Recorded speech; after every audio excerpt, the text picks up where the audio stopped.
What the hell? What the hell am I in? What is this?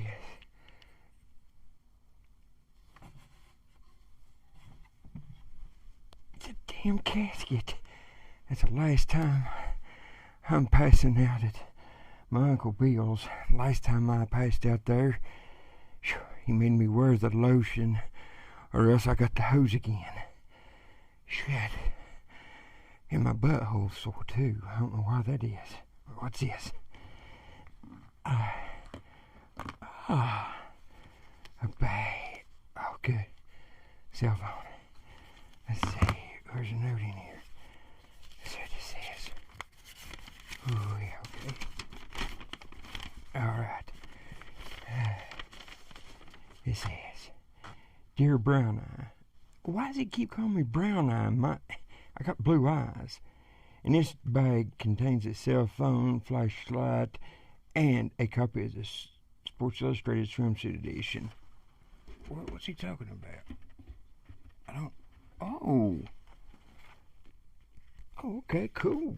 Well, at least he thought of me on that. Okay.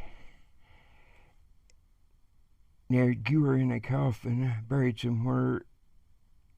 Maybe it's better if I use the bad guy voice as narration. Alright, Martin, you are buried somewhere outside of Dunkin' Donuts. The reason why is I needed a coffee this morning to get me going. There's a name and number in the bag that'll help save your life. It's on another piece of paper, because I run out of stationery. Sorry. Okay. Well, let's see.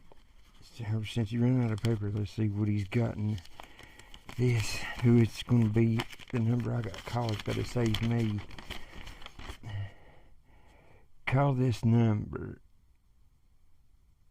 867-5309.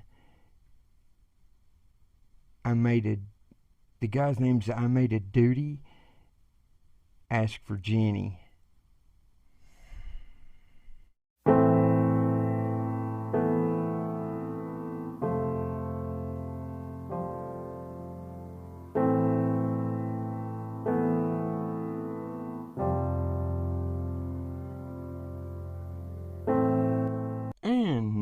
Ladies and gentlemen, boys and girls, children of all ages. Dude, thank God I made it out of there. That was rough as hell, but at least I still got I come out with my Sports Illustrated Swimsuit Edition. I'm never going back to my Uncle Bill's. Never. Puts his thing between his legs and he says, I F myself, and then he says, put the lotion in the effing basket. And then, he talks about women like crazy, like, she's a great big old fat person, isn't she? Stuff like that, and I just don't want to hear it. Nope. I'm going to break down the movie that not many people talk about. They really don't. Come out in 2010. It starred Ryan Reynolds, and they filmed the entire thing in a coffin. It's called Buried. And it's a sad, sad movie. Warning, spoilers, before I get on with this. If you ain't seen the movie, go watch it, because from this point on, I'm going to spoil the whole thing. There's a guy named Paul Conroy, who's played by Ryan Reynolds. He drives a truck it's during the Iraq War. Well, the movie starts out him waking up and he's in a casket. Well, he's a hostage, come to find out. Coffin to get ransom out of him. Well, they left him a lighter, a phone, some glow sticks, a note, a waffle iron, the head of Rodrigo García. No, they left him all that. Well, the phone, he starts using nobody will answer his phone call. But there's another hostage that's been took, and you find this out. The other hostage her name's Pamela. Now, here's a quick little thing you need to know about Pamela.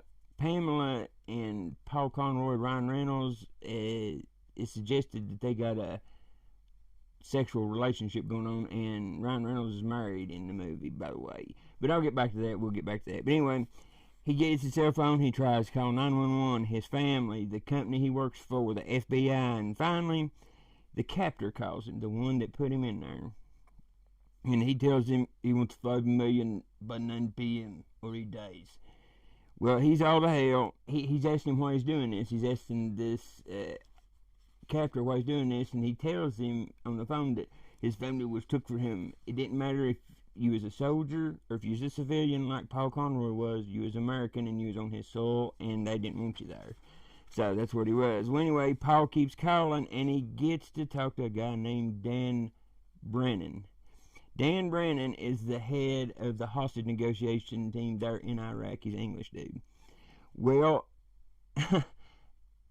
right off the bat, Dan Brennan's making Paul Conroy tons of promises that he ain't going to be able to keep. But he's trying to get him to calm down and negotiate with the terrorists and stuff. Well, in the meantime, the terrorists left him a note, and they want him to film himself, wanting a ransom and stuff. Well, he tells the captor, you let me out and I'll do it. And he says no, and he says, I ain't doing it if you.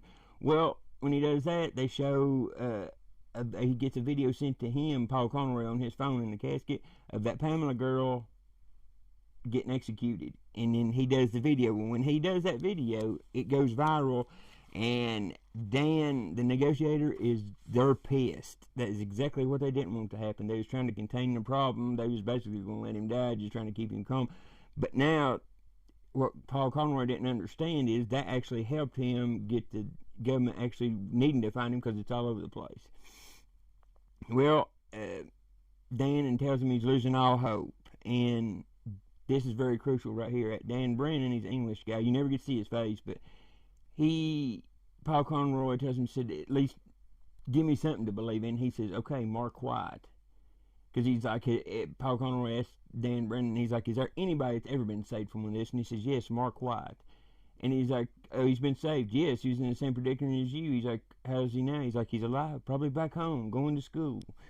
So he's still got hope. Well, that was the whole story of Mark White. After the company he works for, Paul Conroy, catches wind that he's captured. And they call him while he's in that casket and fire him before he dies, so the insurance company don't have to pay his family.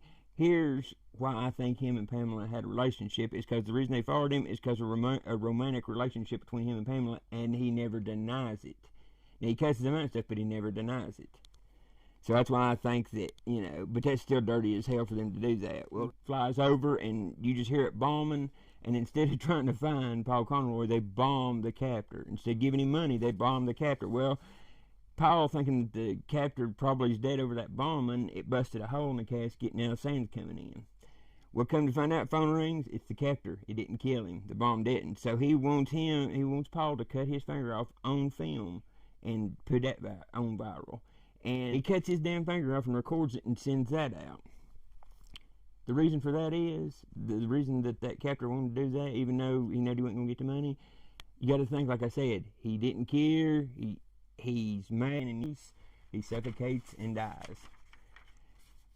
It's a bad ending, and it's a hell of a movie, and guys, you got to watch it. But anyway, yeah, it's my dog. Take care. Be good.